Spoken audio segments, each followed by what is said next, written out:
नमस्कार दोस्तों, मैं हूं अरुण कुमार सिंह और आप देख रहे हैं एकेएस स्टडी चैनल। दोस्तों, अभी हम SC/ST एक्ट देख रहे हैं और जिसमें कि हम सेक्शन 5 तक देख चुके हैं। तो आज हम सेक्शन 6 देखेंगे। सेक्शन 6 में लिखता है application of certain provision of the Indian Penal Code subject to the other provision of this act. This act means SC/ST act 1989। The provision of IPC कि कौन कौन सा यहाँ अप्लाई होगा। तो कहता है एक सेक्शन 34 क्या है दोस्तों? कॉमन इंटेंशन है, जो कि अपराध यदि 10 लोग कर रहा है और उसमें 2 लोग एक्टिव पार्टिसिपेट कर रहा है, तो जो भी अपराध का सजा है वो सभी लोग को मिलेगा, चाहे वो एक्टिव पार्टिसिपेट कर रहे हो या इनएक्टिव पार्टिसिपेट कर रहे हो। और फिर कहता है दोस्तों सेक्शन 149 कॉमन ऑब्जेक्ट, इसमें कम से कम 5 लोगों का रहना जरूरी है।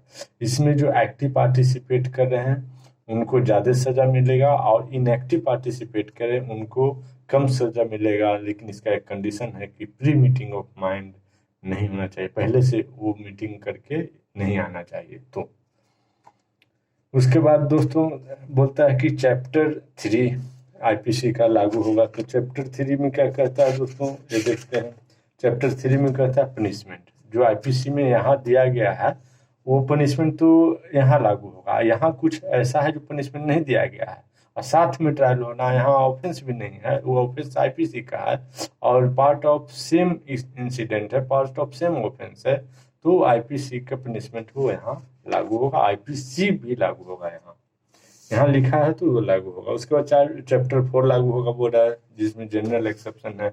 जैसे 7 साल का बच्चा है तो कोई अपराध नहीं किया, 7 से 12 साल का बच्चा है जो मैच्योर्ड नहीं है उसका माइंड, तो भी कोई अपराध नहीं किया। कोई इंसेन पर्सन है तो भी कोई अपराध नहीं कर सकता। किसी को दारू पिला दिया गया, इंटॉक्सिकेटेड पर्सन है लेकिन पिलाया गया, खुद पिया तो अपराध होगा। यदि पिलाया गया है तो वो भी कोई अपराध नहीं होगा यदि वो कुछ काम करता है तो।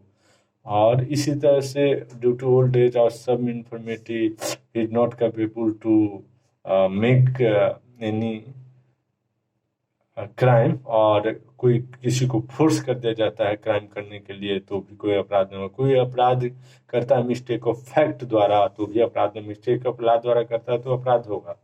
तो इस तरह से जो एक्सेप्शन इतना सारा दिया गया वो एक्सेप्शन यहाँ लागू होगा।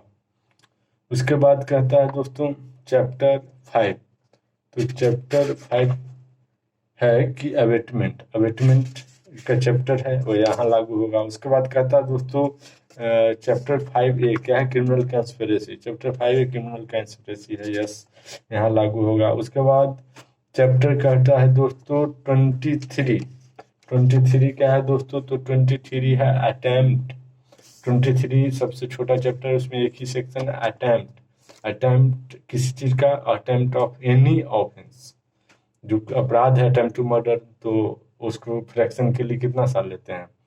फ्रैक्शन के लिए लेते हैं 20 साल, तो उसका आधा 10, तो 10 साल उसका मिलेगा। तो ये प्रोविजन दिया हुआ है, इसलिए अटेम्प्ट टू एक्ट 511 सेक्शन में लागू नहीं हुआ। बाकी सभी का अटेम्प्ट आधा उसको पनिशमेंट मिलेगा। जब कहीं नहीं लिखा तो आधा पनिशमेंट, तो कहाँ लिख दिया गया? तो एक ही सेक्शन में लिख दिया गया 511 में।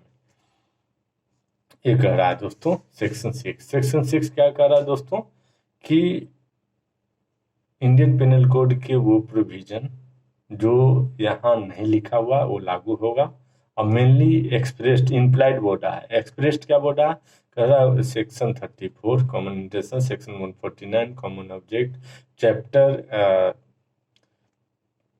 4, chapter 3, chapter 4, chapter 5, chapter 5A क्या है? Criminal conspiracy. चैप्टर 23 क्या है? अटेम्प्ट। तो और चैप्टर 4 क्या है? General exception. चैप्टर 3 क्या है? पनिशमेंट। चैप्टर 5 क्या है? अवेटमेंट। चैप्टर 5A क्या है? Criminal conspiracy. तो ये सब यहाँ स्पेशली लागू होंगे। उसके बाद सेक्शन 7 देखते हैं दोस्तों, फॉरफीचर। तो कहता है कि अपराधी है और अपराधी यदि कंपनसेशन जो है, फाइन है, वो कंपनसेशन दिया जाता है विक्टिम को to meet the medical expenses and rehabilitation purpose, और यदि नहीं दे रहा है तो उसके प्रॉपर्टी को अटैच कर लिया जाएगा, और उसके प्रॉपर्टी को अटैच करके और उससे जो भी है मीन्स ऑक्शन करके और उसको पैसा दिया जाएगा। और ट्रायल चल रहा है, अभी कंपनसेशन चाहिए, नहीं दे रहा है, तो ट्रायल के दौरान ही अटैच कर लिया जाएगा, और कन्विक्टेड जिस दिन हुआ उस दिन उसको ऑक्शन करके वो फाइन का अमाउंट दे दिया जाएगा। क्योंकि फाइन कब लगाता है? फाइन लगाता है कन्विक्शन पे, पहले तो नहीं लगा सकता फाइन। यदि इंटरिम रिलीफ देता है तो पहले दे सकता है, लेकिन फाइन लगाता है कन्विक्शन के बाद ही। तो चैप्टर सेक्शन 7 देखते हैं दोस्तों, forfeiture of property of certain person means accuse ये एक्यूज में होगा, convicted person. When a person has been convicted of any offense punishable under this chapter मतलब अब SC/ST एक्ट ही आप मान लो, क्या ये चैप्टर हम पढ़ रहे हैं 2। The special court may, in addition to awarding any punishment by order in writing, declare that any property, movable or immovable, or both, belonging to that person which has been used for the commission of that offence shall stand forfeited to the government। कहता है कि कोई भी movable और immovable property क्या रहेगा, तो attached रहेगा, फॉरफिटेड रहेगा, है ना, जो belonging to the person which has been used for the commission of that offence. यदि वो प्रॉपर्टी है जो कमीशन ऑफ ऑफेंस के लिए इस्तेमाल हुआ था, वो प्रॉपर्टी फॉरफिटेड रहेगा, ये कह रहा है यहाँ दोस्तों। दूसरा पॉइंट कह रहा है अटैचमेंट का, कि अटैच रहेगा जब तक कोई कन्विक्टेड नहीं हो जाता, जब तक केस चलता है तो प्रॉपर्टी अटैच रहेगा।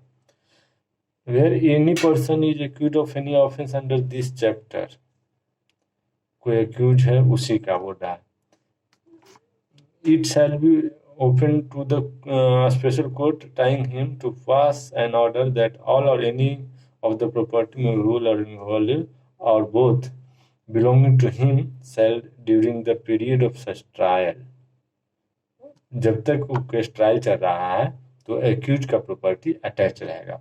Be attached and where such trial ends in conviction, और यदि कन्विक्शन में ट्रायल परिणत हो गया, the property so attached shall be liable to forfeited, तो वो जब्त हो जाएगा। अटैचमेंट से प्रॉपर्टी से हाथ नहीं धोता है, प्रॉपर्टी कोर्ट में अटैच रहता है, बाद में मिल जाता है, लेकिन फॉरफिटेड हो गया तो प्रॉपर्टी से वो हाथ धो गया, उसको ऑक्शन कर देता है फिर कोर्ट।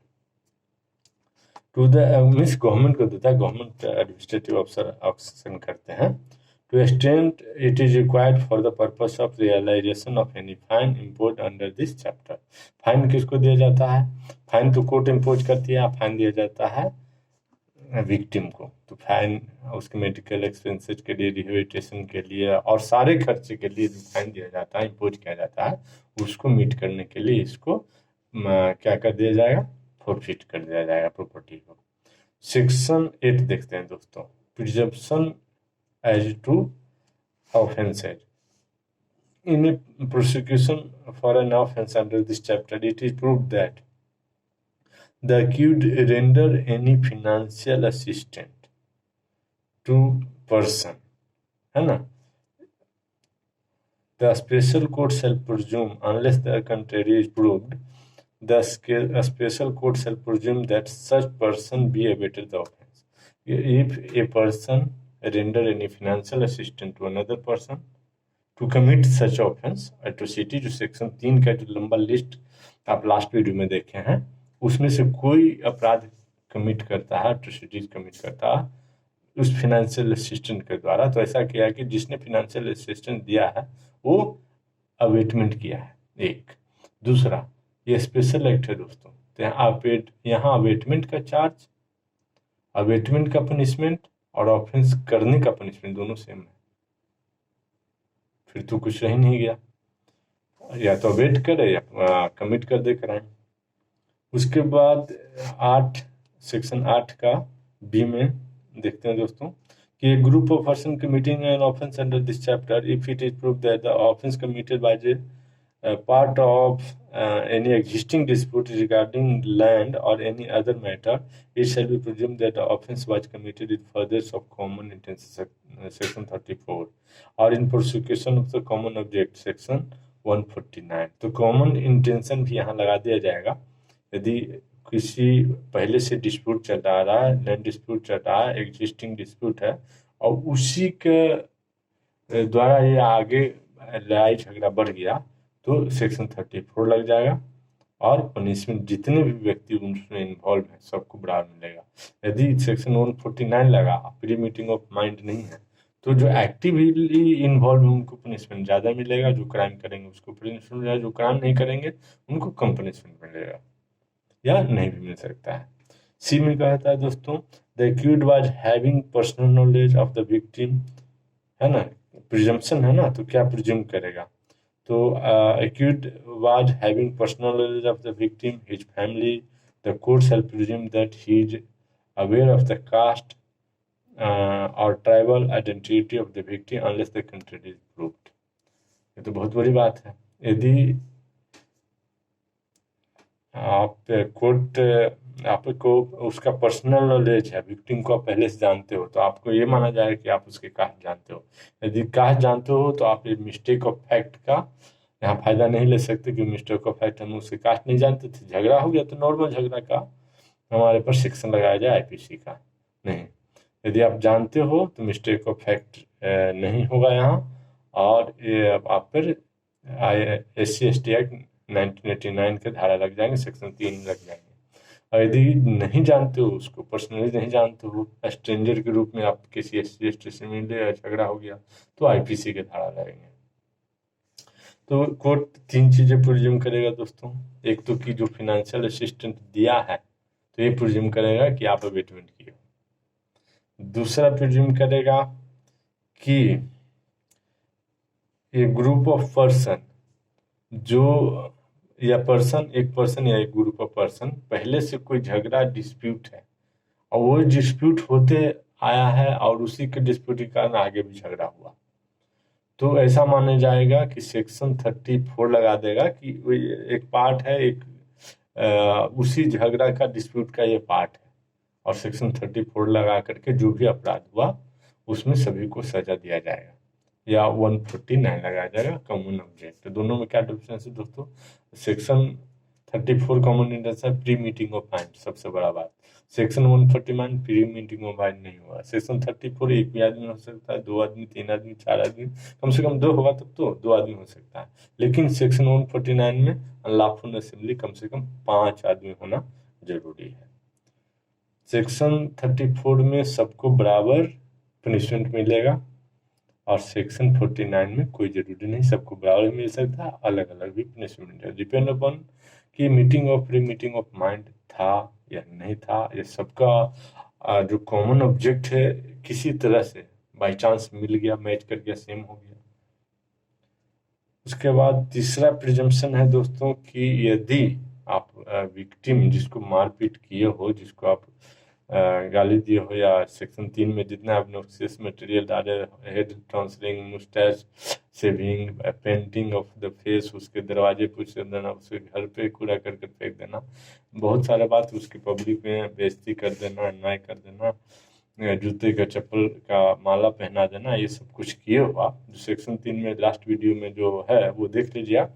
इतना में से कोई भी काम आप किए हो, और यदि आप जो ये है विक्टिम उसको पहले से जानते हो तो SC/ST एक्ट लगेगा, यदि पहले से नहीं जानते तो SC/ST एक्ट नहीं लगेगा। अब देखते हैं दोस्तों सेक्शन 9, जो कि कन्फर्मेंट ऑफ पावर, मतलब शक्ति देता है। कौन देता है शक्ति? तो स्टेट गवर्नमेंट शक्ति देता है किसी भी ऑफिसर को, ऑफिसर लिखा है, किसी भी पर्सन नहीं लिखा, किसी भी ऑफिसर को ये पावर दे सकता है कि पुलिस का पावर आप इस्तेमाल कीजिए, पब्लिक प्रोसिक्यूटर का पावर आप इस्तेमाल कीजिए।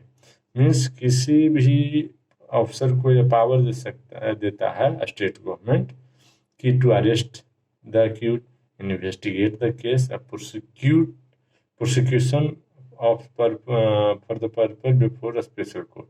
तो प्रोसिक्यूशन का पावर तो देगा दोस्तों कोई सरकारी वकील ही होना चाहिए, क्योंकि सबके बस की बात नहीं है कि वो केस ट्रायल कर दे। और केस में आर्गुमेंट कर ले। कानून भी तो जानना चाहिए।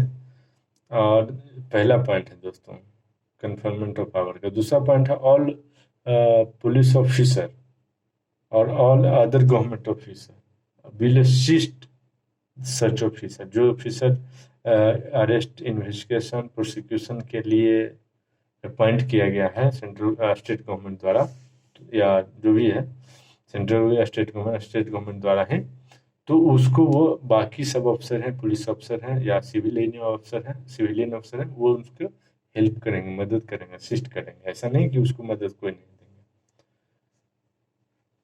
उसके बाद है दोस्तों provision of this code shall so far as be apply to the exercise of the power by any officer.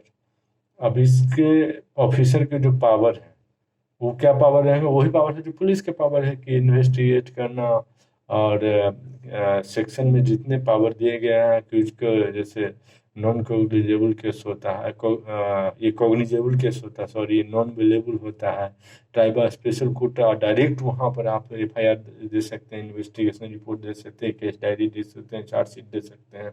लेकिन बाकी केस में आप मजिस्ट्रेट को पहले दीजिए, फर्स्ट क्लास मजिस्ट्रेट को दीजिए, चीफ जुडिशियल मजिस्ट्रेट को दीजिए, ड्यूटी मजिस्ट्रेट को दीजिए। डायरेक्ट आप सेशन कोर्ट में कभी नहीं जाना है, लेकिन यहाँ जाना है। तो आज के लिए इतना है दोस्तों, और हम नेक्स्ट वीडियो में देखेंगे चैप्टर 3 एक्सटर्नमेंट। मतलब एक्सटर्नमेंट मीन्स रिमूव कर देना। यदि खतरा है कि आप 10 आदमी को मर्डर कीजिएगा SC/ST का, और आप SC/ST के PD के प्रति सेक्शन 3 में जो दिया ही है जितना सारा अपराध वो आप करेंगे, तो आपको वहाँ से हटा दिया जाएगा और कहीं और शिफ्ट कर दिया जाएगा। बोलेगा इतना दिन आप यहाँ रहो, नहीं तो जेल में आपको बंद रख सकता है, क्लोज अरेस्ट में, नजरबंद। तो आज के लिए इतना ही दोस्तों। Thank you. जय हिंद।